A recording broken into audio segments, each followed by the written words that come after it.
Hello, folks. We're back, or at least I'm back, alone.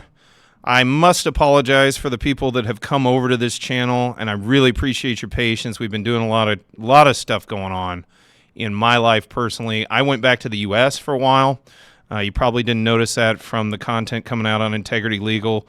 I don't think people fully understand. For the most part, sometimes you'll see some topical videos on there because the timing will just come out right. But we shoot those well in advance, and I was able to shoot, I had to do one day that wasn't particularly fun, but I had to shoot a ton of those in advance so I could go back to the United States. And I'll get into some of my observations on the U.S., having been there just recently on that, especially not having been there for 5 years. I thought it was it was interesting. It was different. And I was in a specific part of the U.S. I suspect if I'd have gone someplace else, most notably the West Coast, which I did go 5 years ago, I suspect I would have seen major differences than where I went.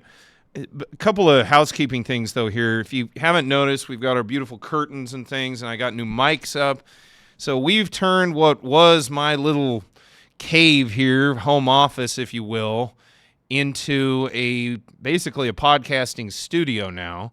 And I'm working with a colleague, another American attorney who's he's been around Asia a 3 years now. He's kind of a young buck and maybe a little bit of a greenhorn to some extent, although I'm sure he wouldn't believe that he's that. A guy named Andrew Esquire. I think I've mentioned him multiple times, both on this channel and on the Integrity channel. But we're doing a new show. We're calling it Bangkok Bros. I found the logo kind of funny. He came up with the idea for the logo, but we were using a tuk-tuk there. I thought it was kind of irreverent, but, I'm wanting that show to be a little bit more of a good time, and this is really my long-form channel. I wanted to make a channel where I go into long-form stuff, especially I really enjoy economics.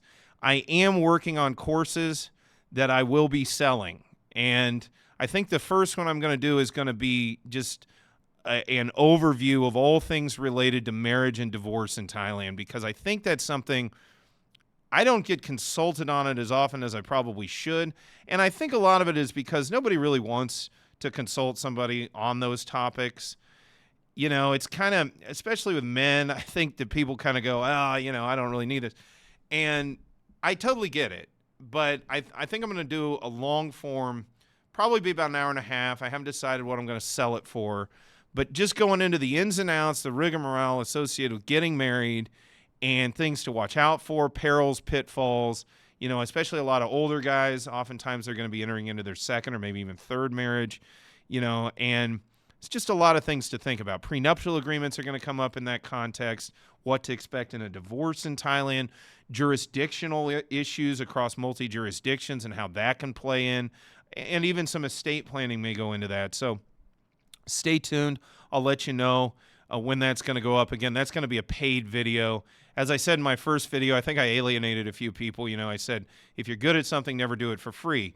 I'm not good at doing these videos. I'm not good at talking geoeconomics, or at least in my opinion, so I'm going to do that for free. But for specific things having to do with like legal analysis on, how to be a foreigner in Thailand, I really want to do a grand sweeping course on expatriation. And it's primarily going to be aimed at younger guys, but I think there's something to be had from the older folks out there. Even a new retiree might do a specific, subset within that could be for retirees only, that, maybe a little bit, you won't have to buy the whole course kind of thing. Expatriation is tough. And as I discussed in a prior video I did on this channel, the pioneers had no plan B. You kind of have to look at yourself like a pioneer, especially if you're a young guy coming out here for the first time. But more and more, I think the thrust of this channel, I kind of want to talk about economic issues, especially geopolitics and geoeconomics, and especially from an Asian standpoint. A lot of the guys I love to listen to out there, they're just in the West, or they're Western-centric. Nobody looks at it from the East side. We're over here, in the Orient, as it were, and nobody's really looking at the ramifications out here. And quite honestly, it's a lot of doom and gloom, if you will. Excuse me. It's a lot of doom and gloom, if you will, in the Western press. The notion of de-dollarization, which I think is a kind of a misnomer, and I'll get into that in a minute. But the notion of de-dollarization, the notion of, oh, the Western world is breaking down, there is some of that. You're definitely seeing some signs of what can only be described as social decay. I've said it before and I'll say it again. I feel like we're not, especially with the United States. Now, Europe, Britain, I actually think Britain is one of the most canny countries in the world. They always seem to be able to figure out how to sort of thread the needle. I suspect they'll do so yet again. There's nobody dumb that ever came out of the city of London that I've ever noticed. Now, not being dumb doesn't necessarily mean they're the nicest people in the world. Sometimes they can be pretty ruthless business people, most assuredly. But long story short, Britain will probably chart her own course while tacking pretty close to the American winds. I don't think there's a lot of point to looking at this thing like the fall of the Roman Empire. I think we're more looking at what happened right around Diocletian's time, where we saw a real transition from the West to the Eastern Empire, what became known as the Byzantine Empire, for those who are aware of the history of all of that. And for those who aren't, there's some great books out there by a guy named John Julius Norwich, who goes into a history of Byzantium. He wrote a book called The Middle Sea. He wrote a history of Venice. He wrote a great book about the papacy called Absolute Monarchs. And that because it really interacts with the Mediterranean, especially the Eastern Mediterranean. And I think we're looking at that sort of geopolitically kind of the same way now, where that's kind of what we're looking at in terms of, and I'm just coming off the top of my head here, but yeah. And again, I was talking to my colleague who I work on the Bangkok Bros podcast. I'll put a link to that in the description, as well as links to sort of the source material we'll be talking about here. Macro, you can have a tendency to kind of start riffing off the top of your head because you're talking big picture stuff. You get into micro, you need to get into the curves, and you need to get into the minutia. But I'm just talking about the macro, geopolitics, geoeconomics, where things I think are sort of moving. I think I talked on this channel before. I know I talked about it on Integrity, about what I believe to have been a UASA shift that's occurred from the West Coast primarily of the United States, although better to look at it as the United States as a whole, more into the Asia-Pacific region, which will include the United States, I think. I think the United States has a dynamic part to play, especially in the latter half of this decade, toward the end, probably 2028, 2029. Again, I've said it before and I'll say it again. I think we're going to go through some serious hard times in the U.S., and I saw some of the telltale signs of that when I was back there. So getting into that, let's go ahead and talk. I was just back in the United States, and a couple of things I really noticed. One, things seemed oddly disjointed. It seemed to me that, and a good podcaster, George Gammon, the rebel capitalist guy, he was talking about, he had just recently gone back to the United States. I think he lives down in Colombia. And he sort of likened it to every once in a while you have to look in the mirror, And I would say that's not necessarily how I look at it. I consider myself to have fully expatriated, if you will. I'm an immigrant, basically. I view myself as an immigrant to Thailand. Thailand took me in. I became Thai. I have Thai citizenship. I'm Thai. Now, the old country is still the United States, just like, Italy, Germany, even Britain, Ireland were the old countries. And other countries, Spain, places down in South America were the old country for other immigrants that came to America. I just happen to be an immigrant to Thailand. I'm a kind of an odd immigrant. And so I don't really look at it as looking in the mirror, but it's sort of looking at the state of the old country to me. And I did like his analogy. It's if you haven't looked in the mirror for 5 years and you look in the mirror for the first time in 5 years, you've aged. Things have changed. I look at myself these days. I'm not the young guy I was that came out here at 24, 25, coming to Korea and Thailand. I'm older, So and I can definitely see that on my face. Point being, going back to the United States, something I noticed, it seemed rather disjointed. It sort of seemed like there was a phenomenon that I saw in the show The Sopranos. Going way back, might date me a little bit, but I love The Sopranos, Tony Soprano. There was something they did a really good job in the writing of that show where they would show people talking across each other, that they would just be kind of talking, and they weren't really conversing. The other side was just kind of saying their own thing, and they weren't arguing or anything. It was just they weren't listening to each other. They were just talking across each other. I think the British use that term where I think we're talking across each other. It's kind of a polite way of saying I don't think we're really communicating well.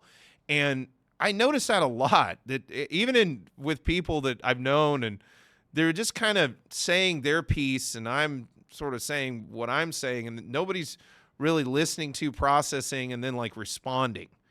It was more talking across each other. And I'm not saying that happened all the time, but it happened way more than I ever remember it happening in the United States in the past. I never remember that being a real phenomenon. In fact, I remember the Sopranos show precisely because I thought it was kind of odd. People where I came from didn't talk to each other like that. They listened and then responded. They didn't just sort of talk across each other. I don't know where that came from. I suspect a certain level of atomization as a result of COVID, people being sort of atomized, that may have had something to do with it. The other thing I sort of noticed was just a general breakdown in service. We were sitting in one place, and admittedly, I mean, I'm not going to use names here, but it was a restaurant that, it's kind of your classic greasy spoon kind of diner kind of place, which is exactly the kind of, if you can't tell, I'm a guy that likes food. It's exactly the kind of place I love to hit the minute I hit the United States, because that is my kind of food. I can start to feel the upcoming coronary creeping up into my chest when I eat that kind of food, obviously, but it's fantastic nonetheless. I really noticed that, real lack of service. I mean, in this particular instance, the employees were all playing music that was just way like it wasn't that you couldn't talk to one another, but it was loud. I mean, it was intrusive, and everybody just kind of was taking it. Nobody said anything about it. It was just kind of, this is how it's going to be in this establishment. And I noticed that a few times, just sort of a kind of a general attitude of, take it or leave it. If you don't like how we're running this place, move along. And, I mean, the last time I saw that kind of an attitude was when I went to Russia in 1999. And I remember my late uncle telling me, yeah, they don't really have service sector here. It's taken them a while to train these people because they're coming off the Soviet system where, the old adage, we pretend to work and they pretend to pay us, applied, and you just really didn't care what the outcome was of the transactions that occurred in these businesses as an employee, or really even as an owner or manager, and it just seemed like that was kind of going on the same over there a little bit. Not everywhere. There were some places that were really on it, and that was what was really interesting. It was either really on it or really off of it. There wasn't a real sort of just in between. There had kind of been a uniformity of service and a uniformity of approach to dealing with the public that I had always felt existed in the United States. It didn't, again, that's this sort of disjointed thing that I kind of noticed when I was there, is that it's not uniform anymore. It's different places did things wildly differently from one venue to the next. I thought that was particularly noticeable. Then, again, I was only in Texas and Kansas. Drove through Oklahoma, actually. Always interesting to drive through Oklahoma where they have red dirt. I don't know why they have red dirt in Oklahoma, but they do. The one place I did get to go to that was notable was this place, Buc-ee's, which is like the convenience store of convenience stores of convenience stores. The only thing I can figure out is that Buc-ee's seems to have a real problem with people having bowel movements, because nothing that they were selling, in my opinion, would move through your bowels faster than about a month and a half. They had an entire buffet, and by a buffet, I mean this thing was about half the size of a football field. It was definitely the better part of a basketball stadium, or of a basketball court, of just beef jerky, all different kinds of beef jerky. I was amazed. Now, they had the ever-present icy. I had to get one of those. I'd missed ices. I hadn't had an icy in like probably 20 years or something. and I had to do that. But man, it was, and like I got this sandwich there that was basically a brick o sandwich. And again, nothing's really moving. This stuff was like made out of lead. Just one man's observation, but that was interesting. And it was, I mean, this place was run. This was a well-oiled machine. So again, different enterprises are doing different things, and this may just be the product of free enterprise. You know, as I've said before, I don't really love to use the term capitalism because I believe capitalism is kind of a term that was created, you know, by Marx and Marxism. I think it's part of an overall dialectic. I prefer the term free enterprise, and this may just be an iteration of free enterprise. You know, some places are, you know, really bustling and are getting their act together and are really trying to provide a good service and good product, and others aren't. And you're going to see the ones that aren't are going to fall away, and the ones that are going to, you know, sort of hold on or thrive. So that was interesting. Those are kind of my main observations from the U.S. Oh, one more was, yeah, unfortunately, it seems like everybody just walks on eggshells talking about things over there. And that was something that definitely did not exist the last time I was there. You know, I've only been back in the United States at this point, probably 85 days in the aggregate in the last 15 years. And, you know, when I left, there was none of this. In 2008, you could just say whatever you wanted. It was no big deal. And then as time went on, you know, I talked to my brother and things on the phone or friends back home. And I, you know, I'd say something and they say, oh, you can't say that over here like that anymore. And it's like, oh, really? Why? I mean, and now it's even beyond that. I mean, subject matter seems like you have to constantly be sort of shadow boxing, making sure that that's not going to be an issue. So, again, I mean, I think those are all observations. Anybody that's been living in the U.S. is like, oh, yeah, it's like that, only worse. I was only there for a short period of time. I was very insulated. I was primarily around a lot of family, and very, very close friends. And so maybe I didn't get the full spectrum of what's going on over there. But those were the immediate things I noticed, just sort of within my immediate vicinity. The other interesting thing is I am really, really fascinated across the board. People are very dependent. And by dependent, I mean, I don't think they're actually as dependent as they think they are, but they are sort of psychologically fixated on their phones. You know, there was an instance, I had a set of circumstances where I just sort of left my phone where it was. And I do this a lot in Thailand. I don't like really carrying a phone around. I view it as kind of almost a low jack kind of thing. And, you know, so I'll leave it, especially if it's my off time, especially on weekends and things. I'll just leave my phone somewhere and go wander around wherever I want. And I really like to wander around. It's one of my favorite things to do, actually. And just kind of find new stuff and do new things and see stuff. Just not even amazing sights or anything. Just, oh, I've never been to this neighborhood. I'll walk around here for a minute, see what's here, and, you know, wander around. I like to do that.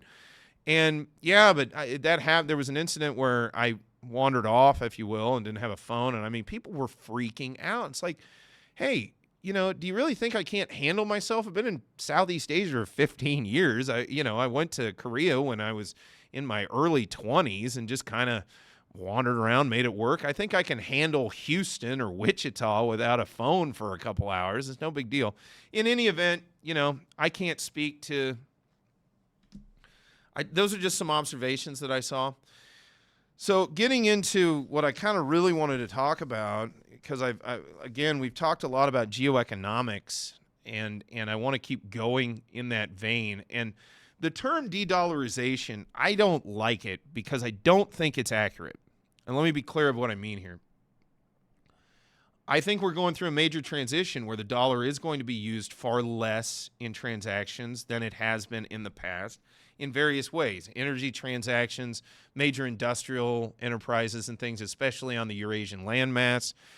Again, commodity transactions, these kinds of things. Yeah, we're entering a shifting world where other currencies are going to be used, and that's its own thing. But, you know, much like the pound before it, do I believe that that's just going to lead to, people are just one day they're going to use the dollar and the next day they're not? No. And look at the pound. The pound, you know, there's a pound area even today. Now, it's highly truncated compared to what it was, say, 120 years ago, but it's still out there. It exists. There's an area of the world, and there's various jurisdictions that utilize the pound in transactions. You know, I think the dollar will operate in a similar way. Now, that area may contract geographically speaking. And I've said this before. I said this on the Integrity channel. Eurasia is going to blow up, I think. I mean, I think that the economic possibilities here are huge. Meanwhile, the global south, again, I think the same. And honestly, the corridor into Africa, especially East Africa, places like Kenya, Tanzania, even Mozambique, down even into South Africa, and then over into sort of Central Africa, I think these places are going to develop a lot heavily too. Just because it's not a zero-sum game when you're looking at this currency stuff, in my opinion. It's more, well, it's a multi-party game, but it's more, instead of looking at it as one fixed pie with a fixed area, so think of global economic activity, if you will, as a fixed area. And I'm not talking GDP. I'm starting, the more I've kind of done deep dives, I'm starting to really distrust the whole concept of GDP. Most notably, as Alistair McLeod has pointed out, GDP is entirely predicated on bank credit. If you don't have banks and bank credit, you effectively cannot tabulate GDP. Well, as we've seen, finance and financializations are not the end-all be-all when it comes to economic analysis. A perfect example of this is just look at Thailand. 1997, yes, financially they took a massive hit, but they recovered. And it's my opinion they recovered because primarily Thailand has this underlying cash economy, if you want to call it that, but I would call it more a real economy and less financialized economy that was able to sustain those blows and continued running. I mean, if you were just on the streets of Thailand, from what I've been told in 97, by people who were here, you know, you could still buy pineapple on the street. You could buy a plate of food. None of that was being impacted by what was going on with the banks and all of that good stuff.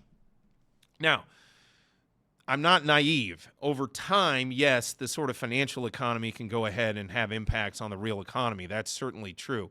But what I'm trying to say here is, one, I have issues looking purely at GDP.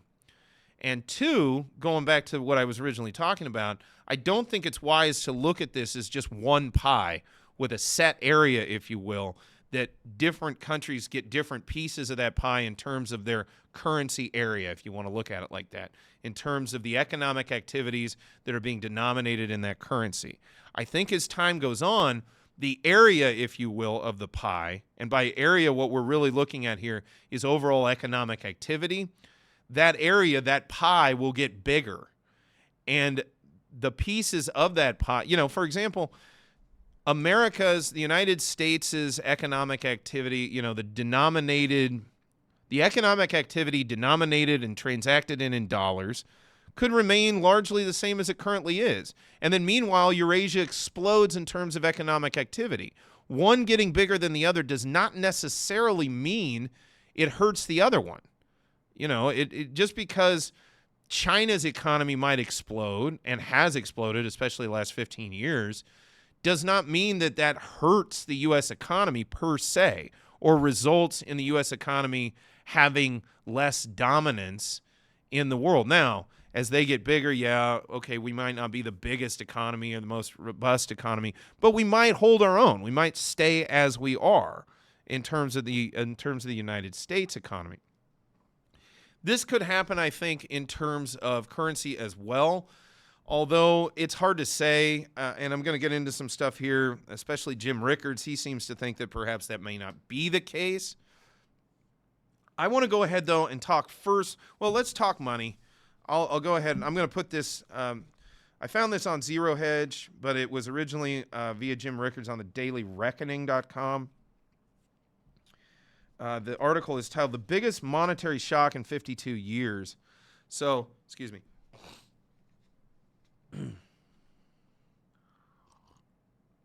Throat's a little dry, excuse me. So, quoting this, Mr. Rickards, and I really have a lot of respect for Jim Rickards. I've subscribed to him for quite some time. Well, strictly speaking, my wife has for quite some time, and read his stuff, and I find it really, really fascinating. I think he's very on point. I think he's very far ahead of the curve, and I think he looks at it analytically, which is definitely a good thing. Does he always get everything right? Yeah, sort of. I haven't really ever seen him be absolutely wrong. You know, he gets the trend points pretty well down. I just want to quote, I recently revealed that the so-called BRICS plus countries will announce the creation of a new currency at its annual Leaders Summit conference on August 22 to 24. So that's the first big thing to really get into here. If BRICS forms its own currency, what does that mean? And I don't know what it means. I've heard this described as both a currency and a trade currency, which a trade currency could be something very, very similar to the special drawing right, the so-called SDR, which could be in the background.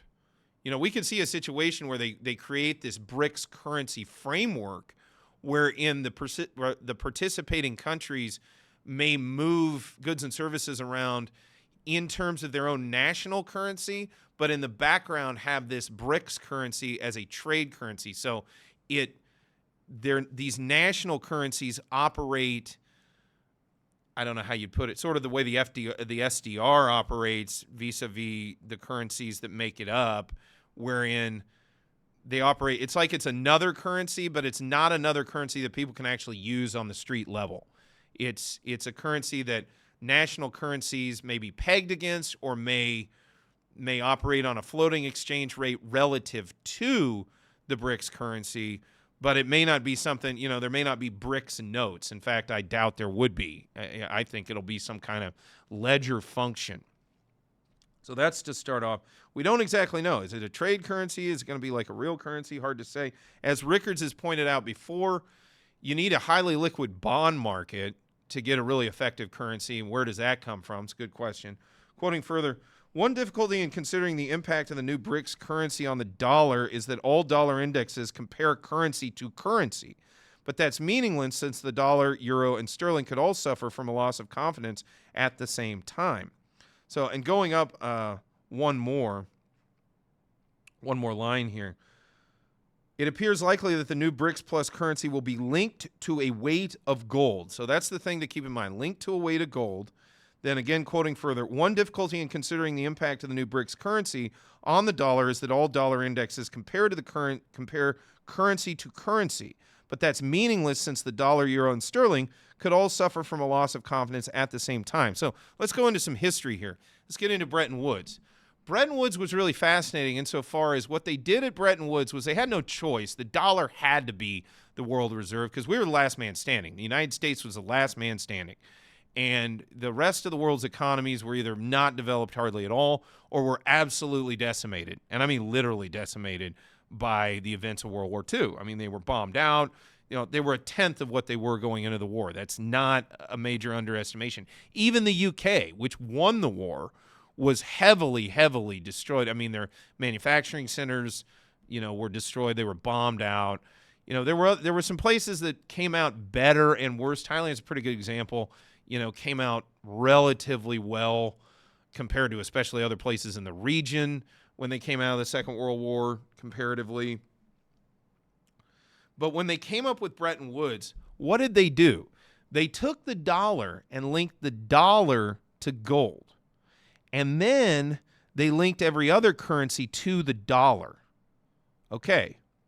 Now, what we're seeing with the possibility, we don't know what this BRICS thing looks like, if it even comes about, if it turns out to be like Mark Zuckerberg's Meta, you know, where, you know, oh, you're going to live in virtual reality. Yeah, no, we're not, Mark. That you spent billions of dollars on something that it turned out to not be something that was overly viable.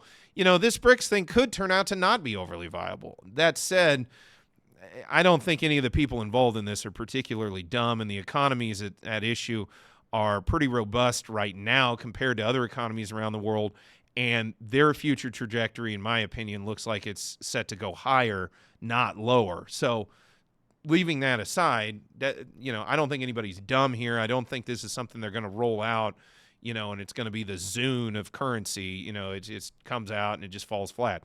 I don't think that's what's going to happen. But again, the notion of a trade currency, one could argue the weakness of Bretton Woods was that the dollar was an actually used currency in the sense that one government controlled the ability to print it. And as a result, again, when they broke the gold peg in 71, but even before that, and people don't really understand this, LBJ, Lyndon Johnson, who, reasonable people can disagree on him. He did some really good things. He did some really bad things. He was sort of a really good person at the same time. He's a really bad person. For those who are interested in reading about Lyndon Johnson, highly recommend the series written by Robert Caro, who also wrote a great book called Power Broker about a guy named Robert Moses. But Path to Power, Means of Ascent, Master of the Senate, Passage of Power, and I don't think he's written the final one about becoming president and the whole Kennedy assassination. In fact, I think Caro is probably waiting to die. He'll publish it posthumously, although hard to say. He may have published it already, matter of fact. I don't know off the top of my head. In any event, back to LBJ. LBJ, even before the peg was broken, even before Richard Nixon and said, we're all Keynesians now, and took the American dollar off the gold peg, albeit temporarily, although it's been 40 years ago or more, Johnson was already messing with U.S. exchange rate ability during, for example, by financing both the Vietnam War and the so-called Great Society programs, which, again, reasonable people can disagree on whether or not we should have even been doing either of those things. I think Great Society has some merits to it, but Vietnam War, certainly in retrospect, A, could have been done better, and B, again, the underlying reason and national interest there, reasonable people could disagree. I happen to believe the domino theory was not far off, as evidenced by what happened after the pullout after Vietnam. Leave that aside. The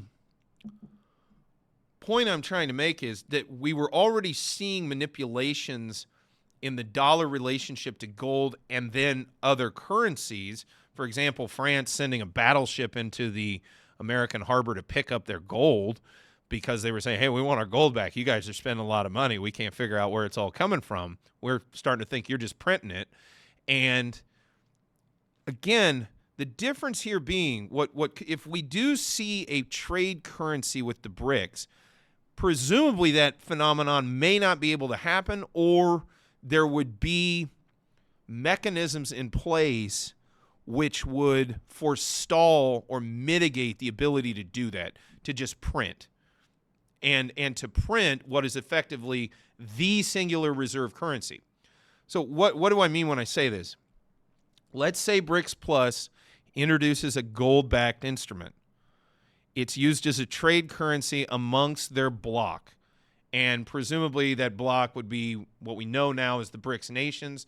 I believe the Shanghai Cooperation Organization will probably be the sort of nerve center of all of that in Shanghai, the sort of gold, oil, yuan, presumably BRICS Plus currency mechanism.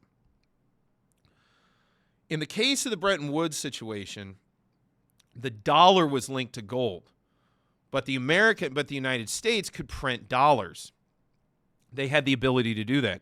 If this thing is some sort of group mechanism that's backed by gold, and no one has the ability to unilaterally print dollars, presumably the thinking would go that would solve the inherent flaw that occurred in Bretton Woods and cause the gold peg to be broken in 71 in the first place, which if you get into the history of it, the gold peg actually was kind of soft in a real sense because, again, the Americans were printing money.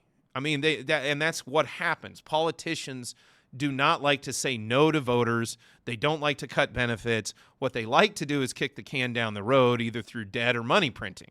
And they prefer not to raise taxes, too. If you want to get into partisan politics, Republicans are just as guilty as Democrats in certain things having to do with the national debt and ongoing monetary policy and the flaws associated therewith. So if you look at what could happen with the BRICS Plus currency, where, hey, yeah, the trade currency that nobody uses, it's just country to country. The countries use it essentially as a tabulation between each other to keep up how much underlying gold everybody owes each other as the underlying movement of that capital as a reflection of the overarching trade occurring between these different nations. They may have solved the flaw of Bretton Woods. They may have come up with something that would work better than Bretton Woods. Now, again, it scares me in the sense that there's all kinds of digital implications and tracking implications that go into all of this stuff. And we certainly know China is not, exactly averse to tracking and tracing not only commercial transactions, but every transaction, social credit scores and all that stuff. So that makes me uneasy from a personal freedom standpoint. To be clear, people often find me rather strange insofar as I have something, and I want to be clear here, something of an affinity for Russia. It's not just a complete blind love of Russia, far from it. But I've been to Russia. I've been to Moscow and St. Petersburg. I know that they're not, unfortunately, media outlets out there do all kinds of things to vilify people, different people throughout the world, and sort of make them look worse than they are. Russians are just people like anybody else. So insofar as I have an affinity for them, I just view them as normal people like anyone else. That said, one of the things I really like about Russia is they affirmatively rejected Marxism. They said, no, we're not doing this anymore. We're not the Soviet Union. We're not the USSR. That stuff is done. We're not trying to create the Soviet man. We reject all of that. One thing, I like listening to that Colonel Douglas McGregor because I think he's trying to put out what he views as the truth, and that's all anybody can do. But one thing I have to disagree with him on is, he brings up China a lot, and he says, Chinese are capitalists. They're not really communists. I get what he's saying, and his point is that, the average Chinese person is not a doctrinaire Marxist Maoist type of person. But they haven't rejected the ideology. That's what scares me a lot about China. They still embrace that ideology. I'm sure they still have institutes dedicated to doctrinaires of that ideology. And they engage in a lot of really totalitarian activity. So China makes me nervous, and the notion that they could be controlling something that's effectively a major global trade currency. Perhaps it's not the global trade currency, but a major global trade currency that operates in Eurasia. That's certainly within the realm of possibility. And again, knowing how they like things like social credit scores and things, that makes me a little uneasy. What doesn't make me uneasy about China is Chinese like to make money, and they will do business. So on that score, we could see the industrialization of Eurasia real darn quick, because they'll just get out there and build the thing because they want to make the money off of it. And they want to make the money off the transportation, and then the new arbitrage capabilities of being able to move goods and services really quick from, the Middle East, sending oil into the heart of Eurasia and having manufactured goods sent back out. Same thing could be said ultimately for Europe, although with the current conflict going on in Russia with Ukraine and everything, remains to be seen if that's going to be happening anytime soon. But leave Europe out of it. Just forget Europe and just look at Eurasia. I mean, there's plenty of room to grow. I mean, there's 100 years of growth just in industrializing Western Asia. Just Western Asia. I mean, that it's staggering. So, okay. I'm going to kind of leave it there on Jim Rickards' piece. The point I wanted to make, and he goes on to say, look, if this new trade currency is sort of pegged against gold, if it's backed by gold, then that's going to have an adverse impact on the dollar. Anybody that gets into this stuff particularly deeply, you're going to understand all that analysis. And I'm going to leave it to Mr. Rickards. Go check out that article. I'll put it in the description below. Go check out that article in detail. And I think it's worth a read because he really does get into it. And if you don't understand the relationship between currencies and gold, go check that out. I'm not going to go through that as a review in this video because what I'm trying to make these videos for is I'm kind of trying to stay ahead of this, and I myself learn a lot essentially by talking it through. It's kind of like they say professors are like that they sort of like they themselves kind of learn by lecturing. But I did want to go to one other part of Mr. Rickards' article real quick, and that is under the subheading within the article, China and Russia are likely to call the shots, quoting directly, if the dollar price of gold goes up, the value of one BRICS unit, paraphrasing, will go up against the dollar. If the dollar price of gold goes down, the value of one BRICS unit will go down against the dollar. If I'm a BRICS member, I might want the dollar price of gold to go up so I can buy U.S. goods and services on the cheap. Conversely, if I'm a BRICS member and a commodity exporter, I might want the dollar price to go down so parties with dollars will buy more of my commodities. Of course, that undermines, and this is key, that undermines the point of the BRICS currency to some extent because the whole idea is to get away from dollar-based transactions. Quoting further, China and Russia are likely to call the shots. My estimate is they will want a high dollar price for gold in order to make their BRICS currency more valuable. This will help to increase their own wealth and destroy confidence in the dollar. I don't know that they're entirely concerned about destroying confidence in the dollar. In fact, if anything, I think that China and Russia may want to see some sort of phased overall change and not to see some immediate collapse in terms of Western financial systems and things like this, because that leads to more global tension, that leads to more global volatility, that leads to the prospect of war. And to this point, at least,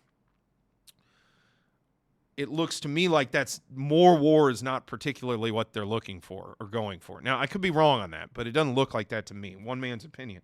More to the point, though, it's this, of course, that undermines the point of the BRICS currency to some extent, because the whole idea is to get away from dollar-based transactions.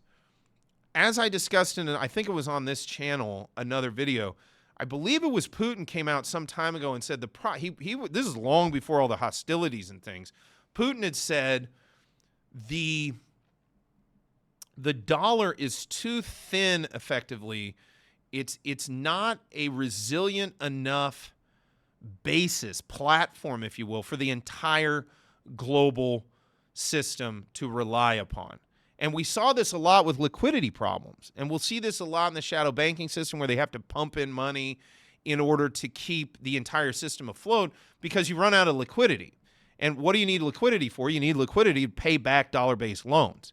So what other countries may be looking for, and to get away for a moment from the legal side of things, I'll get into that here in a minute, with the usage of this financial architecture, the weaponization of it. I'll get into that in a minute. But what they also may be trying to get away from is, look, when all you have is the dollar to reliquify the system, that's a limited resource in a sense, because, for example, the United States may not want to print a ton of money. They may say to themselves, hey, we've printed a lot. We've got a problem. We don't want all that coming back on shore and all that inflation to hit us. So we're gonna be hesitant about printing more money to liquefy the overall globe. And the globe sits there and says, oh my gosh, this is going to cause major financial problems in our countries, which can lead to other overall problems within the economies. So I think what could be happening here is, especially China and Russia, but just BRICS coming together, are saying we need an alternative.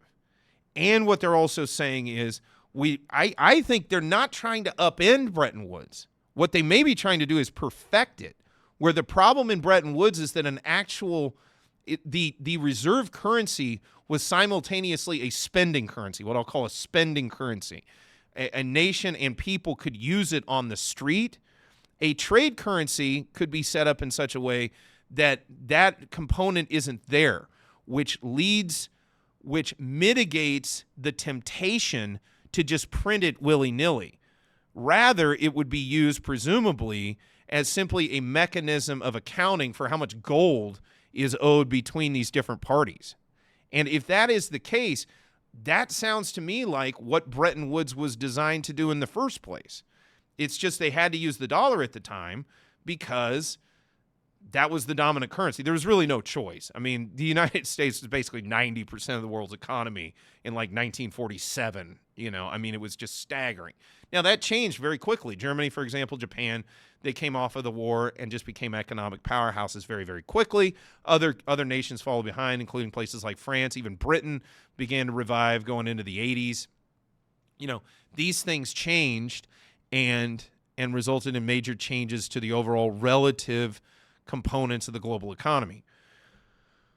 The point I'm trying to make there is, I could see a scenario, I could see where this is what they're trying to do, and I think maybe some folks out there in the sort of ether of geoeconomics that are looking at this are failing to see that maybe these guys aren't trying to create a spending currency.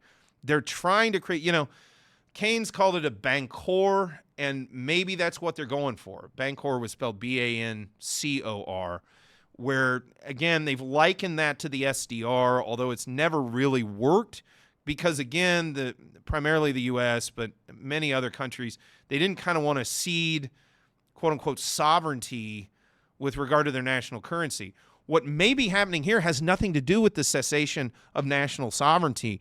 It's just simply they're trying to figure out a way to tabulate gold transactions for goods and services occurring across borders. They don't care about having a currency that one nation can control at the expense of another. They want an underlying abacus, if you will, an underlying mechanism of counting, if you will, mechanism of, again, counting mechanism. I mean, I don't know how to put it, a mechanism of accounting, maybe, for the underlying gold, which will act as the foundation for this probably new economic system that will rise up out of the SCO and the BRICS Plus. Again, I don't know if that's going to be the case, but that would seem to be the ultimately logical way to play it. Rather than having like one country have a currency that becomes the currency that other countries have to use, you have this trade currency in the background and your national currencies in the foreground. You have gold as your anchor to keep anybody from basically cheating, as it were, and just printing money willy-nilly without adding concomitant value in the form of goods and services. And now you've got an economic system that's truly, one, probably transparent, although only transparent at the national level. I suspect only central banks and the equivalent of finance ministers, treasury, and heads of state will be able to fully see through into what's going on in the inner workings of the underlying trade currency. But they'll be able to do that to make sure the other guys aren't cheating, and they'll use gold to keep that from happening. You know, everybody always talks about, oh, there's not enough gold to create a currency around. Well, there is if you basically say, yeah, a gram of gold is worth $1,000. If you peg it to that, you could do it. You know, yeah, there's not enough physical gold to do it at the rates they were doing it going into World War I. No, because the world has gotten bigger, the economy's gotten bigger, and gold hasn't increased that much in terms of the relative supply compared to the relative increase in economic activity. But you could, again, if you're using it as a tabulation, that's a very fair tabulation. It's not a tabulation, again, that can be messed with by financial mechanisms or basically just money printing, although money printing can happen in terms of the creation of money through debt, that you can't do that to the same extent. You can't create all this, what Marx often referred to as fictitious capital. It's a mechanism to get rid of fictitious capital. Sometimes Marxists are onto things when it's problems on the capitalist side of the equation. Now, their solutions are never particularly great. Again, I'm not saying this system is particularly perfect because the ramifications in terms of personal freedoms and things scare me. But in terms of they may have figured out a way to perfect the problems of what we saw with Bretton Woods, maybe. And when I see them talking about this BRICS Plus stuff, kind of causes me to think that way. Okay, that's talking about pure monetary stuff. Another article, again from Zero Hedge, and I believe this was published by them directly, and I'm going to read most of this and comment as we go. This more speaks to the infrastructure of monetary systems, the infrastructure of global trade, the infrastructure of global finance. As I said in a prior video, I don't view... Again, it's not about the papers in your hand that allow you to buy stuff. That's not the big issue here. The big issue that happened, especially with the seizure of the Russian central bank reserves going back into 2020 or 2022, is many nations are now looking for alternative infrastructures for moving capital across the world. It's about the infrastructure. It's not about the money itself. It's about the movement of the capital. So going into this, again, this is on zeroheads.com. Article is titled, Asian Central Banks to Adopt Iran's Swift Alternative as De-Dollarization Accelerates. Again, de-dollarization, I just don't like the term because, again, it implies this sort of zero sum that I don't think is really operating in the same way many people do. Now, I agree with some economists out there, most notably a guy named Brandon Smith over on alt-market.us. He talks about, yeah, if people stop using dollars abroad, those dollars can start rushing back into the United States. There's no doubt about that. And that can happen. And that's certainly something to watch out for. But I don't want to be the doom and gloomer out there that says, oh, the dollar's going to vanish tomorrow, because I don't think it actually is. I just think over time, and I don't know how much of a span of time we're talking about, but over time it will become a relatively low, I think it should be viewed as the overall pie expands, and as it expands, for example, you'll see a lot more trade denominated in Eurasian currencies, or even down here in Southeast Asia. ASEAN talked about that. I talked about that in a prior video. ASEAN came out and said, hey, we've got, issues with these foreign currencies. They even talked about getting rid of certain credit card processing platforms throughout Southeast Asia. Now, I think that was done by the chair of ASEAN at the time, the president of Indonesia. He seems to be a little bit more passionate about this whole thing than I think perhaps over here in Thailand. It doesn't seem like that's going anywhere. But again, looking at alternative, not only currencies, but infrastructural mechanisms for the movement of capital. So again, Asian central banks to adopt Iran's SWIFT alternative as de-dollarization accelerates, quoting directly, in the latest shot fired in the growing rebellion against U.S. dollar dominance. And again, I don't love all of this, putting it in the context of it's some kind of battle. This is serious enough stuff without all the hyperbole. Quoting further, the nine-nation Asian Clearing Union, ACU, has agreed to use Iran's financial messaging system as an alternative to the dollar-denominated SWIFT system that has long served as the globe's financial nervous system. Quote, the Secretary General of the Asian Clearing Union, ACU, says Iran's financial messaging system, CPAM, will replace SWIFT, a dollar-based international system, in trade exchange between ACU members beginning next month. And this was published June 15th, 2023. So two things going on out in the background again here, folks. BRICS Plus countries will announce, according to Jim Rickards, BRICS Plus countries will announce the creation of a new currency at its annual Leaders Summit conference on August 22nd through the 24th. Meanwhile, as of June 15th, they're saying next month, so presumably middle of July, we will be looking at this CPAM system being used by the Asian Clearing Union. And this is according to Iran's IRNA news agency reported. Quoting further, at a Tehran summit in May, ACU members agreed to establish a SWIFT alternative within a month. The adoption of Iran's CPAM will be an interim measure. See, this is, again, I'm not convinced we're going to see just some new unified system, notwithstanding the fact that IMF keeps talking about their Unicoin and BIS is over there talking about their global ledger, their I can't remember what they're calling that, but their universal ledger. Look, every time somebody tries to take over the world, somebody else is there saying, yeah, we're not interested. That's just always kind of my take on that. But this is an interim measure, and they will develop their own messaging system. Okay, quoting further, established in 1974, the ACU now comprises the central banks of India, Pakistan, Iran, Bangladesh, Myanmar, Maldives, Nepal, Sri Lanka, and Bhutan. Belarus and Mauritius applied for ACU membership at the May summit meeting. Kind of interesting, Belarus in there. They're kind of far afield from the rest, geographically far afield from the rest of those folks. Now, what's interesting I find there is this looks like the beginnings of its own block, if you will. This could be some, again, just geographically, India, Pakistan, Iran, Bangladesh, Myanmar, Maldives, Nepal, Sri Lanka, and Bhutan. That's kind of the global south, the central global south. ASEAN's over here, Southeast Asia. And if you notice, Myanmar is in there. So Myanmar will kind of be maybe that'll be the fault line, if you will, the kind of border area between the ASEAN, whatever we see ASEAN do in the long term versus what we might see this Asian Clearing Union do in the long term. But again, not a unified, just one global system. And bear in mind, this is a different thing from the SCO. This is a different thing from BRICS. This is their own thing they're doing over there. Quoting further, along with Russia and Belarus, Iran has been excluded from SWIFT as part of U.S. economic sanctions regime. Russia and Iran have established their own alternative connection, linking Iran's CPAM with the financial messaging system of the Bank of Russia. In May, Russian Deputy Prime Minister Alexander Novak told press that, quote, approximately 80% of our mutual settlements are in national currencies, rials and rubles.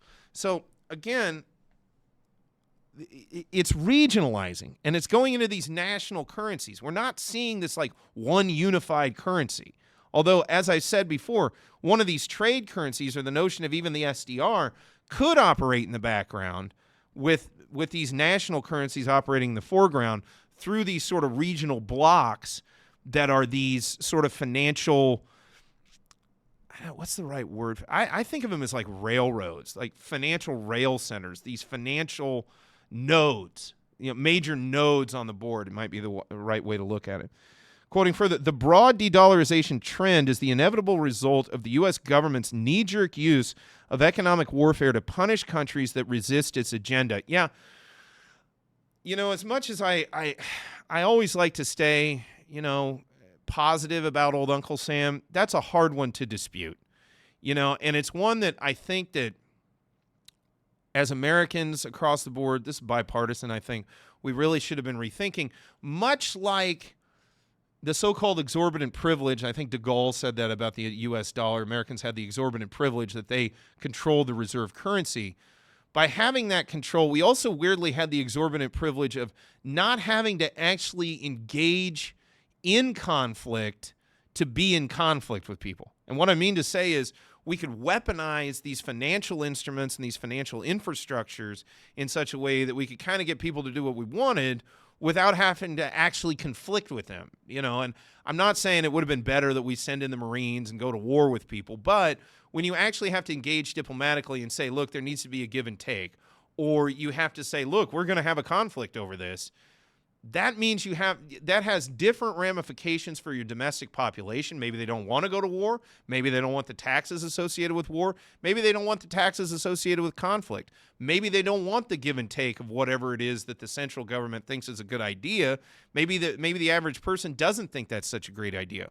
These, as they call it, economic warfare tools have kind of allowed the sort of what Noam Chomsky called the Mandarin caste, if you will, of the American establishment to get away with stuff without a lot of consequence in terms of domestic politics, I think. And to not have that capability in the longer term, that will probably likely have ramifications in terms of American domestic politics. Quoting further, the quantity of U.S. sanctions exploded by 933% between 2000 and 2021. I mean, that's staggering. That's staggering. And again, honestly, a lot of countries around the world see that and they say, look, we don't like being in a situation where they got us by the scruff of the neck in terms of our finances, and we can just have our bank reserves just switched off tomorrow. We're going to start looking at alternatives, and that's, I think, what's happening. Quoting further, you needn't be a current target of U.S. sanctions to be attracted to non-dollar trade alternatives. Quote, in the face of the American empire's and I never liked the term American empire, but whatever. In the face of the American empire's relentless and compulsive use of sanctions to punish non-compliance with its edicts, any rational government would be wary of the possibility of being targeted over some future controversy with Washington, unquote, wrote Brian McGlinchey at Stark Realities. And yeah, I think that's true. And you look at the post-Westphalian system of sovereignty throughout not only the West, but now the globe. Sovereigns are sovereigns. Sovereigns act very differently than just regular old people. And at the end of the day, they're just basically going to do what's in their national interest. Now, they sometimes, for example, in the case of, you get into the hegemon world where they start doing stuff that really doesn't make a lot of logical sense. But by and large, national interest is going to be what governs what sovereigns do. And so it makes sense that a lot of countries are looking around saying, wow, this infrastructure can be used against us. Why don't we form our own infrastructure? Quoting further, the ACU's move follows a growing assortment of other de-dollarization, again, I don't like the term, other de-dollarization initiatives around the globe. As cataloged by the Cradle's Pepe Escobar, a sampling includes China and France's total trading China and France's Total, that's Total, the company, trading liquid they say national, I think they meant natural gas in yuan. Russia and China using the ruble or yuan for more than 70% of their trade. India and Russia trading oil in rupees. Brazil's Banco BBM becoming the first Latin American bank to join China's SWIFT alternative, the cross-border interbank payment system, CIPS, CIPS. Quoting further, 19 countries applying to join BRICS, then a geopolitical rival to the G7 that originally comprised Brazil, Russia, India, China, and South Africa. I have kind of watched out here, sort of from the cheap seats, the founding of BRICS. I even commented on it when I was blogging. That's how far it goes back, when I was writing blogs going back like 10, even 12 years ago on stuff associated with BRICS. Quoting further, as Escobar summed up in the world-changing transition, quote, the hegemon, clinging to a toxic cocktail of neoliberalism, sanctioned dementia, and widespread threats, is bleeding from within. De-dollarization is an inevitable response to system collapse. In a Sun Tzu 2.0 environment, it is no wonder the Russia-China strategic partnership exhibits no intention of interrupting the enemy when he is so busy defeating himself. Hard to argue with some of that. Again, I disagree with the full notion of de-dollarization. Again, I think that the pie is going to get bigger, and perhaps the dollar will be a smaller relative piece of that bigger pie, but continue to be quite robust in terms of its relative size compared to where it is now. Now, I think we're going to go through a major transition that's not going to be really good, especially at the street level, and that's going to be the saddest part of this. I think, I think we're probably already in a recession back in the United States. I think these developments occurring this summer will probably have ramifications for not only the immediate term but the long term, especially in the United States in terms of the economy there. But I think as we come out of this decade, we will see a resurgent United States where there will be a dollar that will be strong relative to other currencies. But again, it may not be the only reserve currency out there. And again, what I think is going to be interesting to watch is to see exactly what BRICS Plus is putting out with respect to this trade currency, because if it's what I think it might be, I think they're trying to create a system that effectively looks, to me, a fair bit like the Bretton Woods system without all the flaws. So that's kind of how I see it, or what they perceive to be flaws might be the better way to put it. That's kind of how I see it for today. Again, I could always be wrong, and if I am, I'm always happy to stand corrected. But I hope this may have found a few people out there, and they may have found it enlightening. And everybody out there, have a good one.